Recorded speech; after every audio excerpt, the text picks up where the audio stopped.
Oke, halo adik-adik sekalian. Mudah-mudahan masih semangat. Hari ini kita akan mempelajari bagaimana mendesain basis data dengan model data relational dengan menggunakan entity relationship diagram. Nah, entity relationship diagram atau kita sebut dengan ERD itu adalah diagram yang digunakan untuk merelasikan entitas, ya. Namanya juga ERD, ya. Jadi diagram relasi entitas. Maksudnya apa? Maksudnya itu adalah diagram ini adalah tujuannya untuk menggambarkan dunia nyata gitu yang kemudian dimasukkan ke dalam sebuah diagram, ya. Nah, komponen utama dari entity relationship diagram itu ada dua, entitas dan relasi, ya. Nah, nanti akan kita bahas satu-satu. Entitas itu apa, relasi itu apa, dan bagaimana nanti membuat ERD-nya itu ke dalam sebuah gambar gitu, ya. Kita mulai. Tapi sebelum kita mulai entitasnya, saya mau jelaskan dulu notasi atau simbol dari entity relationship diagram, karena nanti setelah dalam proses penjelasan maka langsung ada simbol-simbol yang nanti saya tampilkan sehingga paling tidak kalian paham dulu gitu, ya. Oke, yang pertama itu adalah entity. Nah, simbol entity itu adalah persegi. Nah, model seperti ini, ya. Variannya ada lebih dari satu gitu, ya. Cuma nanti itu akan kita jelaskan belakangan. Oke, yang kedua itu adalah relasi. Relasi ini biasanya digunakan, ya. Kemudian yang ketiga itu adalah atribut, ya, atribut. Kemudian untuk mengkoneksikan relasi atribut dan entity itu dengan menggunakan garis. Jadi itu kira-kira ada 4 simbol, ya. Untuk entitas persegi, kemudian untuk relasinya itu adalah wajik bentuknya, ya. Kemudian oval itu adalah atribut, dan terakhir garis sebagai linknya. Oke, kita mulai dengan entitas. Entitas itu apa? Entitas itu adalah individu yang mewakili suatu yang nyata dan dapat dibedakan dari sesuatu yang lainnya. Dalam hal ini, individu itu bisa dalam bentuk objek atau bisa dalam bentuk proses gitu, ya. Misalnya objek manusia, objek tempat gitu, ya, atau kejadian, ya, atau proses transaksi dan sebagainya gitu, ya. Jadi hal-hal yang terjadi di dunia nyata itu bisa kita sebut dengan entity. Nah, contohnya misalnya apa? Kalau kita bicara tentang sistem informasi akademik, salah satu entity yang ada di sistem informasi akademik adalah mahasiswa. Nah, ketika saya bicara entity, itu artinya setiap mahasiswa, ya, setiap mahasiswa. Ya, jadi kalau misalnya saya nyebutnya entity, berarti satu orang mahasiswa yang saya sebut, gitu, ya. Mahasiswa 1, mahasiswa 2, mahasiswa 3 itu akan saya sebut entity. Nah, kumpulan dari entity itu disebut dengan himpunan entity atau himpunan entitas atau entity set, gitu, ya.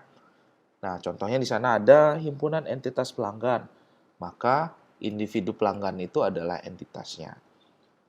Himpunan entitas mobil, maka setiap mobil itu adalah entitas. Himpunan entitas mahasiswa, maka setiap mahasiswa itu adalah himpunan entitas. Itu adalah entitasnya. Gitu. Paham ya kira-kira, ya? Oke. Nah, selanjutnya entitas itu punya karakteristik. Ya. Sebelum itu untuk mengklirkan perbedaan antara entitas dan himpunan entitas seperti ini. Jadi, kalau kita bicara tentang entitas, maka entitas itu adalah record, ya. Setiap baris ini adalah entitas, sedangkan kumpulan dari record ini disebut dengan himpunan entitas.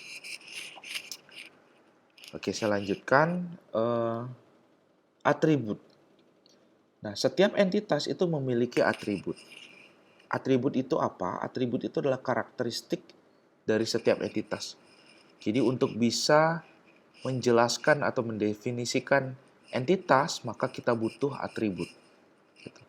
Ya, nah atribut dari setiap entitas tidak bisa sembarangan dibuat gitu ya. Jadi harus spesifik. Nah, kalau misalnya kita bicara tentang entitas mahasiswa, maka atribut itu harus menyesuaikan dengan entitas tersebut gitu ya. Jadi kalau misalnya di mahasiswa ada atribut NIM, ada atribut nama, alamat, email, program studi dan sebagainya gitu. Ya, kalau misalnya kita bicaranya mobil, maka ada atribut eh, plat mobilnya, kemudian mereknya, warnanya, eh, mesinnya dan sebagainya gitu.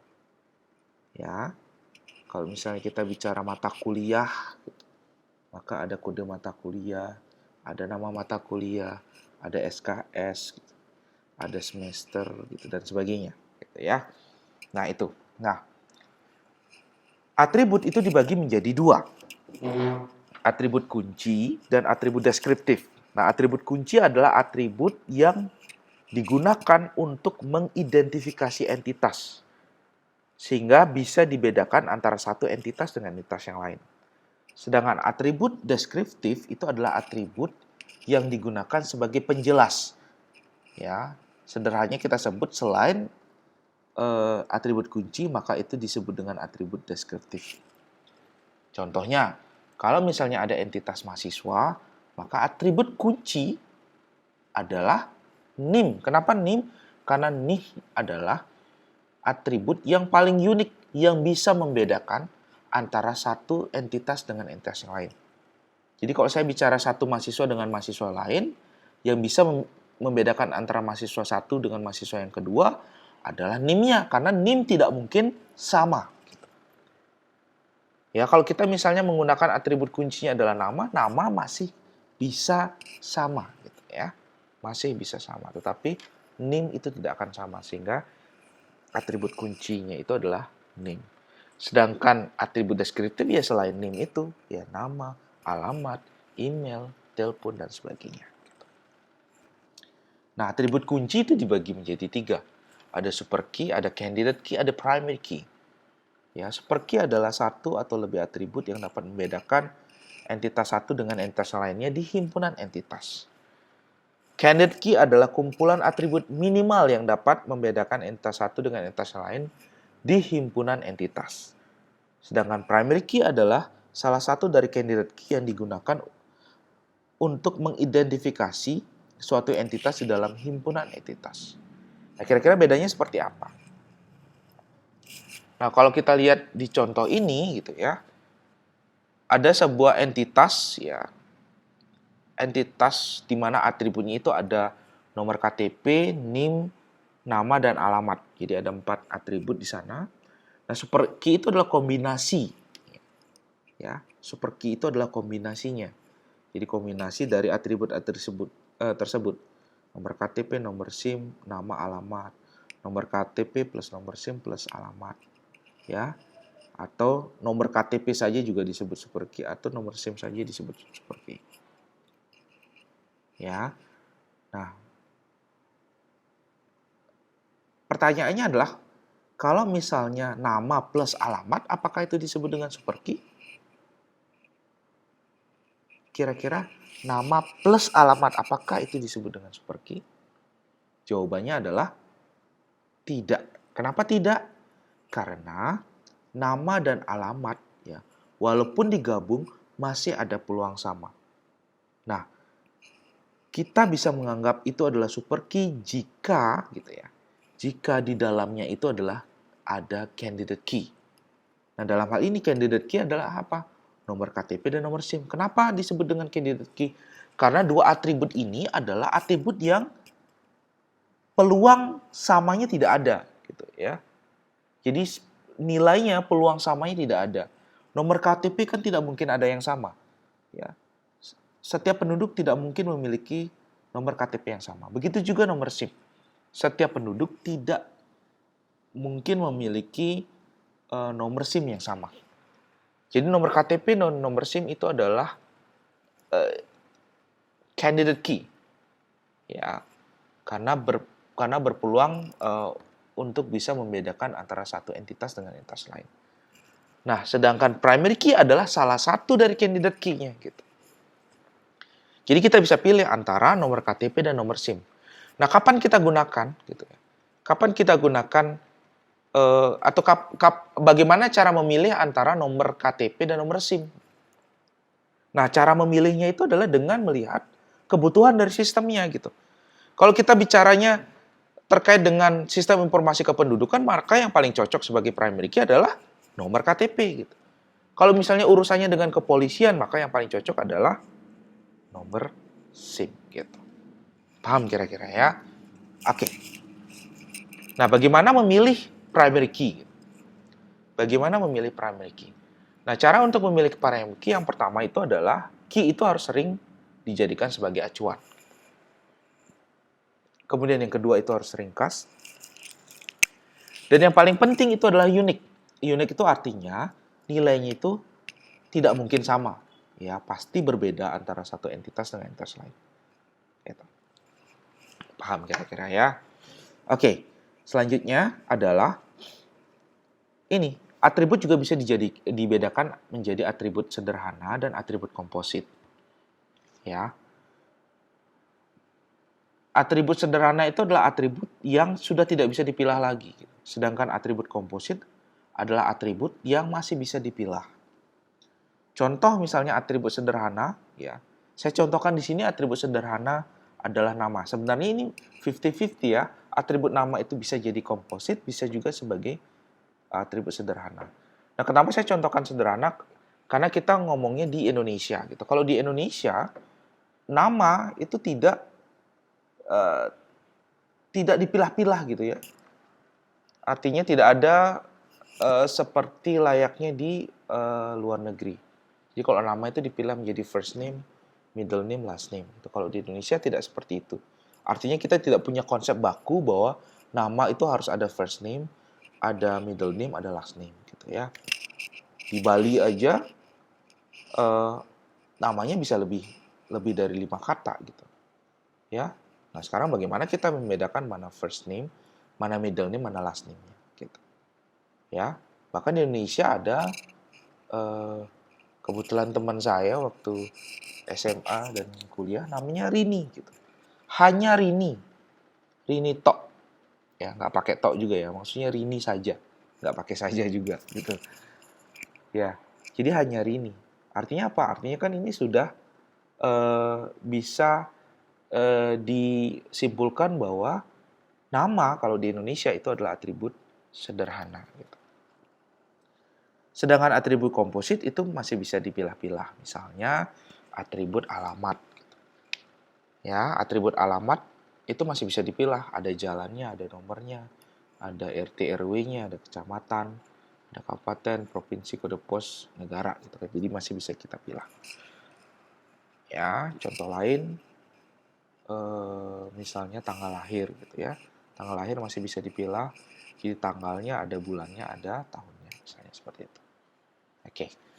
Selanjutnya adalah atribut bernilai banyak dan atribut bernilai tunggal. Nah, atribut bernilai banyak adalah atribut yang nilainya bisa lebih dari satu gitu. Ya, sedangkan atribut bernilai tunggal, maka atribut itu hanya memiliki satu nilai. Contoh atribut tunggal NIM dan nama misalnya. NIM dan nama itu adalah atribut tunggal. Kenapa? Karena NIM untuk setiap entitas pasti punyanya satu. Nama juga sama.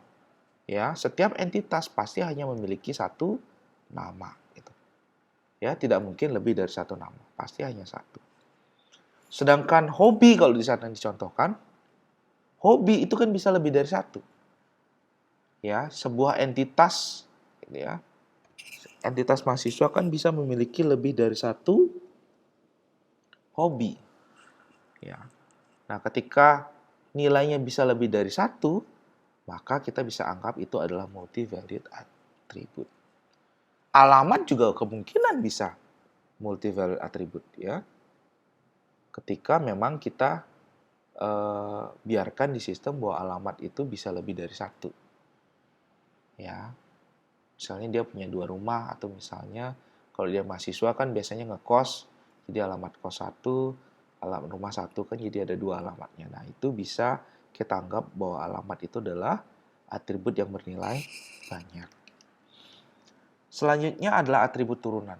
Oh, sebelum itu, nah atribut bernilai banyak itu simbol notasinya berbeda. Jadi kalau misalnya atribut yang bernilai tunggal kan hanya oval gitu. Sedangkan atribut yang bernilai banyak dia 2 ya, ovalnya ya. Yang oval lebih besar kemudian ada oval lebih kecil. Bisa flashback nanti di notasinya gitu. Nah, selanjutnya adalah atribut turunan. Atribut turunan adalah atribut yang nilainya merupakan hasil pengolahan dari atribut lain atau misalnya hasil dari proses perhitungan. Misalnya IPK. IPK itu kan hasil dari proses perhitungan yang datangnya dari atribut lain. Sehingga kita bisa sebut bahwa IPK itu adalah atribut turunan. Misalnya contoh lain, rata-rata nilai, kemudian total transaksi, total gaji. Itu adalah atribut turunan karena atribut tersebut adalah atribut yang nilainya didapat berdasarkan hasil perhitungan gitu, ya.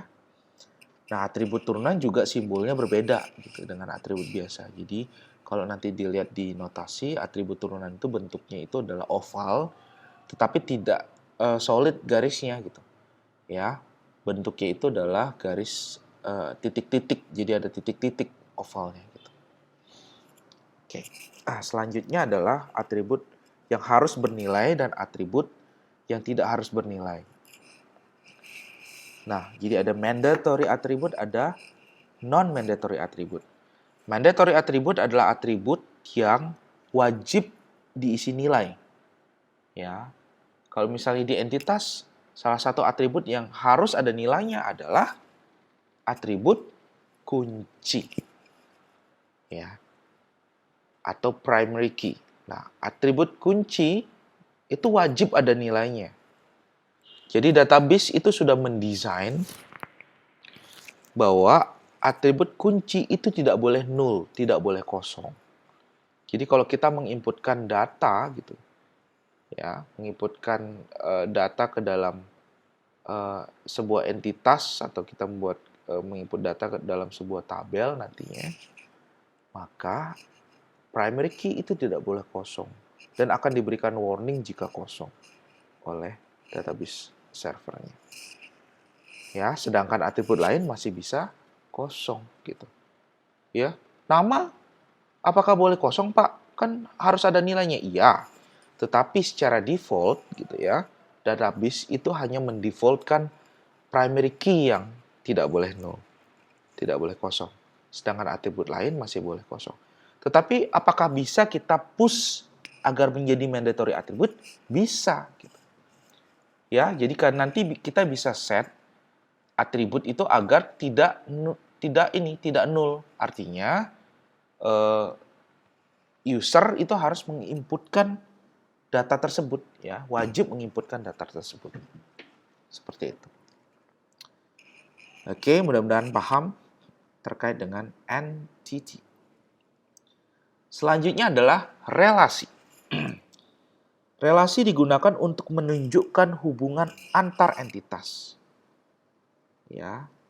Kalau kita misalnya lihat di contoh ini ya, ada mahasiswa dan mata kuliah.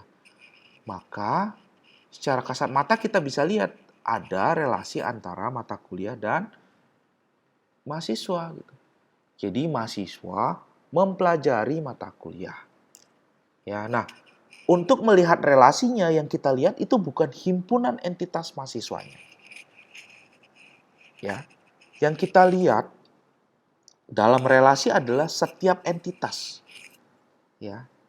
Andi koneksi ke mata kuliah internet 1. Rudi koneksi ke mata kuliah internet 1 dan network 1. Jadi yang kita lihat adalah setiap entitas ini berhubungan dengan setiap entitas yang ada di sini. Ya. Jadi bukan himpunan entitasnya yang saling berhubungan, tetapi entitasnya. Itu harus dipahami. Nah, sekarang bagaimana menggambarkan, ya, ada entitas mahasiswa, ada entitas mata kuliah, mahasiswa misalnya ada NIM dan nama, mata kuliah misalnya ada kode kul, nama kul, dan SKS, maka menggambarkannya dalam bentuk diagram menjadi seperti ini. Simple ya. Jadi ada mahasiswa, bentuknya persegi, entitas, mata kuliah bentuknya persegi juga, mempelajari bentuknya wajik, ya, seperti ini. Nah, kemudian ada deskripsi dari relasinya. Nah, relasi tidak harus mempelajari ya. Yang paling penting adalah relasinya make sense, artinya masuk di akal. Kalau misalnya kalian menuliskan KRS juga boleh, misalnya mahasiswa KRS mata kuliah, ya, tidak ada masalah. Oke, tidak ada masalah. Nah, kemudian ada atribut-atribut di dalam mata kuliah dan juga ada atribut di dalam relasinya, ya, seperti itu. Oke. Nah, apakah sudah selesai seperti ini? Belum. Karena kita belum tahu mahasiswa ya berelasi ke mata kuliah, berapa mata kuliah yang bisa direlasikan? Apakah 1, apakah 2, apakah 3, dan sebagainya. Oleh karena itu, untuk bisa menentukan jumlah maksimum relasi, maka kita harus men-set yang namanya kardinalitas atau derajat relasi maksimum. Kardinalitas adalah jumlah maksimum entitas yang dapat berelasi dengan entitas pada himpunan entitas yang lain. Ada 3 macam kardinalitas. One to one, one to many, dan many to many. Saya akan bahas satu-satu dan mohon dipahami dengan baik agar nantinya ketika ada studi kasus kalian benar-benar paham gitu ya. Apakah entitas satu dengan entitas kedua relasinya adalah one to many, atau many to many. Oke, saya bahas satu-satu. Yang pertama adalah one to one. Dari definisinya bisa kita lihat bahwa setiap entitas pada himpunan entitas yang A, itu ada entitas 1, 2, 3, 4 ini, maka setiap entitas pada himpunan entitas A, ya, maka akan berhubungan ya paling banyak dengan satu entitas pada himpunan entitas B. Ya. Begitu juga sebaliknya, artinya satu entitas di B itu hanya bisa berhubungan dengan satu entitas di himpunan entitas A.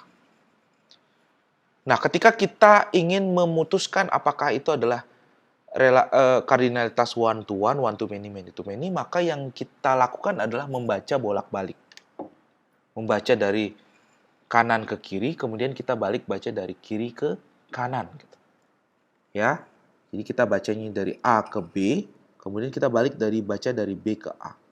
Nah, kalau ketika kita baca dari A ke B relasinya 1, dari B ke A relasinya 1, maka itu disebut dengan kardinalitas one to one.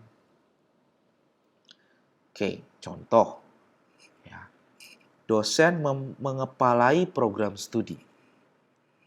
Nah, dosen mengepalai program studi, kardinalitasnya adalah one to one. Kenapa one to one? Karena setiap dosen, kalau kita baca dari kiri ya, kalau kita baca dari kiri, maka setiap dosen, satu dosen itu hanya bisa mengepalai satu program studi. Jadi tidak ada dosen yang mengepalai lebih dari satu program studi. Karena kondisi seperti itu, maka kita assign 1 di sini. Di dekat prodinya kita assign 1. Sekarang kita baca balik. satu program studi itu hanya bisa dikepalai oleh satu dosen. Nah, karena relasinya seperti itu, maka bisa kita anggap bahwa relasi antara dosen dan program studi untuk relasi mengepalai itu kardinalitasnya adalah one to one. Paham ya? Contoh lain misalnya, presiden mengepalai negara gitu. Ada rektor mengepalai universitas. Nah, perlu dipahami yang saya maksud rektor itu bukan bicaranya satu rektor saja, tapi himpunan entitas rektor. Jadi kumpulan rektor, misalnya kumpulan rektor di Indonesia berelasi mengepalai perguruan tinggi di Indonesia. Gitu. Jadi kan otomatis itu relasinya satu-satu. Kan tidak mungkin ada satu rektor mengepalai dua program perguruan tinggi atau satu perguruan tinggi dikepalai oleh lebih dari satu rektor. Jadi urusan ketika relasinya itu adalah mengepalai pasti dia one to one. Selanjutnya adalah one to many. Nah, one to many definisinya itu adalah satu entitas di himpunan entitas A itu bisa berhubungan lebih dari satu dengan himpunan entitas di B, tetapi tidak sebaliknya. Ketika kita baca dari B, maka satu entitas di himpunan entitas B hanya bisa berhubungan dengan satu entitas di himpunan entitas yang A. Jadi kalau dari A ke B itu adalah banyak, dari B ke A itu satu. Contoh adalah mahasiswa dan agama. Satu agama itu bisa dianut lebih dari satu mahasiswa, benar ya? Jadi satu agama dianut lebih dari satu mahasiswa, maka ini many di sini. Tetapi satu mahasiswa hanya bisa menganut satu agama, gitu. Ya, hanya bisa menganut satu agama, maka relasinya di sini satu. Jadi kan tidak mungkin mahasiswa menganut lebih dari satu agama. Nah, karena kondisinya seperti itu, maka relasi ini pasti one to many.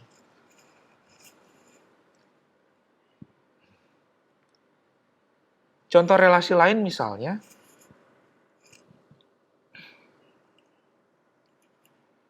fakultas dan jurusan. Nah, itu relasinya one to many. Kenapa?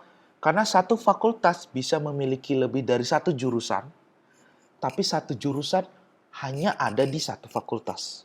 Sehingga itu relasinya adalah one to many. Paham ya? Oke, mudah-mudahan paham. Nanti bisa dicari lagi contoh lain. Selanjutnya adalah many to many. Nah, many to many itu relasinya satu entitas di himpunan entitas A akan berhubungan dengan lebih dari satu entitas di himpunan entitas B, begitu juga sebaliknya. Jadi satu entitas di B berhubungan banyak, gitu ya, atau lebih dari satu di entitas A. Contoh misalnya adalah dosen mengajar mata kuliah. Nah, dosen mengajar mata kuliah, kardinalitasnya adalah many to many. Kenapa many to many? Karena ketika kita baca, satu dosen itu kan bisa mengajar lebih dari satu mata kuliah. Satu mata kuliah bisa diajar lebih dari satu dosen. Ya, jadi ketika kita baca bolak-balik, relasinya tetap many. Gitu. Oleh karena itu, maka dosen mengajar mata kuliah, kardinalitasnya adalah many to many. Dan ini paling banyak sebenarnya kasusnya ya. Ya, mahasiswa mempelajari mata kuliah itu relasinya many to many juga. Ya, satu mahasiswa bisa mempelajari lebih dari satu mata kuliah. Satu mata kuliah bisa dipelajari lebih dari satu mahasiswa. Oke. Paham ya? Mudah-mudahan paham kardinalitas. Jadi one to many, many to many. Oke. Selanjutnya adalah tahapan untuk membuat ER diagram. Jadi kalau kalian nanti diberikan sebuah studi kasus ya dalam bentuk eh, kasus cerita gitu, atau misalnya kalian diberikan sebuah lembaran kwitansi misalnya gitu, atau misalnya kalian dibuatkan atau disiapkan sebuah receipt gitu, atau dibuatkan data Excel, maka hal pertama yang harus kalian cari adalah entitas. Kira-kira entitas apa saja yang berhubungan gitu, ya. Entitas apa saja yang berhubungan. Sehingga kalian harus dapatkan entitas-entitas tersebut gitu. Nah, setelah kalian temukan entitasnya, maka tahapan selanjutnya itu adalah menentukan atribut kunci dari masing-masing himpunan entitas. Ya, atribut kuncinya kalian siapkan. Oh, ini atribut kuncinya apa? Entitas ini atribut kuncinya apa, dan sebagainya. Selanjutnya baru kalian menentukan keseluruhan himpunan entitasnya yang saling berelasi. Jadi relasinya kalian cek. Ya, himpunan entitas A dengan B, apakah ada relasi atau tidak. Kemudian B sama C ada relasi atau enggak. Atau misalnya relasinya antara A dan C gitu. Ya, jadi relasi-relasi tersebut harus kalian pastikan ada. Dan ketika kalian membuat IRD, maka semua entitas harus saling berhubungan. Harus saling berhubungan. Tetapi ketika kalian melihat konsep saling berhubungan, maka satu hal yang harus kalian perhatikan. Bentuk dari IRD, ya, bentuk relasinya itu berbentuk tree atau pohon, bukan sirkuit. Artinya gini, kita tidak boleh ya membuat link antara satu entitas dengan entitas lain dan hasilnya ada sirkuit. Yang saya maksud sirkuit itu adalah misalnya himpunan entitas A itu connect ke himpunan entitas B. Himpunan entitas B itu connect ke himpunan entitas C. Himpunan entitas C connect lagi ke A, nah itu nggak boleh. Ya, itu jadinya bentuknya sirkuit. Ya, tertutup jadinya itu relasinya. Jadi itu nggak boleh. Karena apa? Karena itu akan menyebabkan redundancy data. Ya, pada pertemuan sebelumnya saya jelaskan redundancy data atau duplikasi data. Oleh karena itu kalian harus membuatkan dalam bentuk tree saja. A ke B, B ke C, atau misalnya A ke C, A ke B misalnya gitu. Ya, jadi bentuknya harus membentuk tree. Nah, setelah itu baru kalian tentukan derajat relasi. Ya, yang maksimumnya, kardinalitasnya. Yang terakhir baru kalian lengkapi dengan atribut deskriptifnya. Itu kira-kira tahapannya. Nah, untuk mempersimpel gitu ya, IRD, ya, kalau misalnya kalian mendesain IRD dengan model seperti ini misalnya gitu, model seperti ini, maka kan atribut terutama itu akan membutuhkan space yang lebih banyak ya, apalagi kalau atributnya cukup banyak. Ya, misalnya atributnya ada 20 atribut gitu setiap entitas. Maka bisa penuh ini. Ya, layar ini bisa penuh. Nah, oleh karena itu kita bisa membuat dia lebih simple gitu ya, dengan menggunakan kamus data namanya. Nah, contohnya di sini adalah yang tadi ya, contoh tadi dosen mengajar mata kuliah, maka setiap atributnya bisa kita buatkan kamus datanya sehingga lebih simple. Ya, sehingga lebih simpel. Jadi dosen mengajar mata kuliah. Setiap setiap entitas dan juga relasi bisa kita buatkan kamus data. Ya, kekurangannya di sini mungkin kita tidak akan bisa tahu mana atribut multi-valued, mana atribut derived. Mungkin itu aja sih yang tidak kalian pahami gitu. Ya. Tetapi itu tidak terlalu ini ya, terlalu signifikan ya. Karena yang paling penting itu adalah atribut-atribut ini bisa kalian tuliskan dengan baik dan IRD-nya bisa kalian baca dengan baik. Itu yang paling penting sebenarnya. Ya, jadi dengan bisa kita lihat IRD-nya, maka kita akan bisa nantinya mendesain basis data. Oke, selanjutnya ini mungkin materi terakhir untuk IRD part 1-nya, yaitu derajat relasi minimum. Nah, tadi kita bahas kardinalitas. Kardinalitas yang kita lihat adalah derajat maksimumnya gitu. Jadi seberapa banyak relasi yang bisa dilakukan antara entitas satu dengan entitas lainnya gitu. Jadi itu hanya antara satu dan banyak gitu. Nah, kalau di derajat relasi minimum itu antara 0 dan 1. 0 itu artinya bisa ada peluang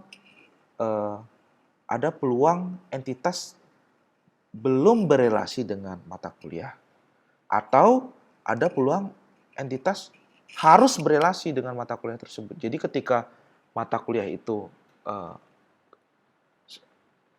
jadi mahasiswa itu yang saya maksud adalah relasi minimum itu antara 0 dan 1, berarti harus ada relasi itu 1, tidak harus ada relasi itu 0. Contohnya misalnya di mahasiswa mempelajari mata kuliah. Nah, di dalam mahasiswa mempelajari mata kuliah, maka relasi minimumnya adalah 00. Kenapa 00? Karena ada mahasiswa yang mungkin tidak atau belum sama sekali mempelajari mata kuliah satupun. Ya, kemungkinan ada mahasiswa baru. Ya, jadi ketika mahasiswanya baru masuk ke perguruan tinggi kan belum KRS-an. Jadi belum ada mata kuliah yang berelasi dengan mahasiswa. Tetapi kita bisa sebut bahwa itu adalah mahasiswa. Oleh karena itu, relasi minimumnya 0. Begitu juga sebaliknya. Di mata kuliah, ya, ada mata kuliah yang belum atau tidak sama sekali diikuti oleh mahasiswa. Ya. Belum itu misalnya saat ini yang berjalan adalah kurikulum 2019. Maka mata kuliah di semester 5, 6, 7, 8 itu kan belum diambil sama sekali.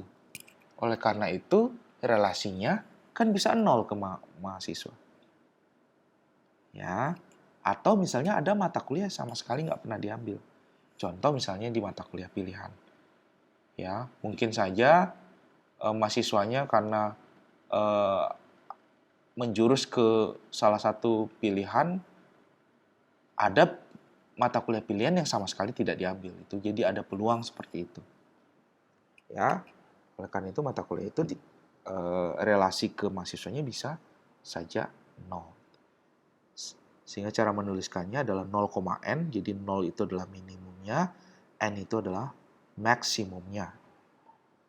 Nah, bentuk angka dan huruf ini bisa kita ubah dalam bentuk notasi lain. Ya, caranya adalah menuliskan seperti ini. Jadi ada, kalau misalnya 0,n, ya, 0,n itu artinya minimumnya 0, maksimumnya adalah n atau banyak gitu. Maka kalian bisa gambarkan bentuknya seperti ini. N itu adalah bentuk garpu ini, 0 adalah bentuk bulat seperti ini. Kalau 1N tinggal kalian tarik garis vertikal untuk satunya, kemudian garpu. Untuk 1 seperti ini, untuk 0,1 seperti ini. Sehingga hasil akhirnya bentuknya seperti ini. Sampai di sini mudah-mudahan adik-adik paham terkait dengan IRD. Ya, mulai dari entitas dan selanjutnya adalah relasi. Ya, kalau masih bingung silahkan kembali lagi diulang ya video ini, bisa diulang di bagian-bagian yang dirasa masih bingung. Ya, kalau misalnya ada waktu kita akan bisa diskusi di pertemuan di kelas. Demikian tutorial untuk hari ini. Selamat belajar.